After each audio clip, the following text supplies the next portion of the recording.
BJP সাংসদের পর বেফাঁস মন্তব্য বিজেপি বিধায়কের। অভিজিৎ গাঙ্গুলির পর কুরুচিকর মন্তব্য অমরনাথ শাখার। মুখ্যমন্ত্রীর নামে কুরুচিকর মন্তব্যে বিতর্ক। আরজি করের ঘটনা নিয়ে মুখ্যমন্ত্রীর বিরুদ্ধে বিতর্কিত মন্তব্য।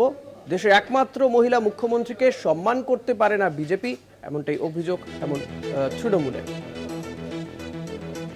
বিজেপি সাংসদের পরে বেফাঁস মন্তব্য বিজেপি বিধায়ক অমরনাথ শাখার মন্তব্যে বিতর্ক।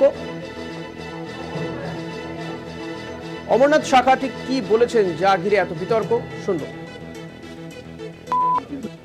খেলার জগৎ, আজকে স্কুল কলেজ সমস্ত জায়গা থেকে প্রতিবাদের আওয়াজ উঠেছে।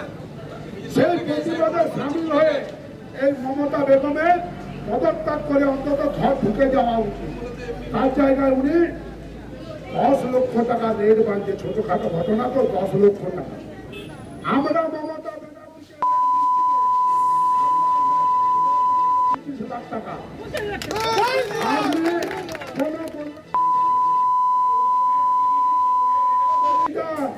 আমরা 25 লাখ টাকা দেবো। আমরা ঘরে ঘরে আদায় করে 25 লাখ টাকা দেবো। খেলার জগৎ, আজকে স্কুল কলেজ সমস্ত জায়গা থেকে প্রতিবাদের আওয়াজ উঠেছে। বিক্রি হও, তুমি কত টাকায় বিক্রি হও? তো তোমার লাখ 10 লাখ টাকা কেন? তুমি কেয়া শেঠকে দিয়ে মুখে পুলটিস মারো, সেই জন্যে মেকআপ করো, মেকআপ করে বেরো। মমতা ব্যানার্জি মহিলা তো, আমার মনে প্রশ্ন জাগে মাঝে মাঝে।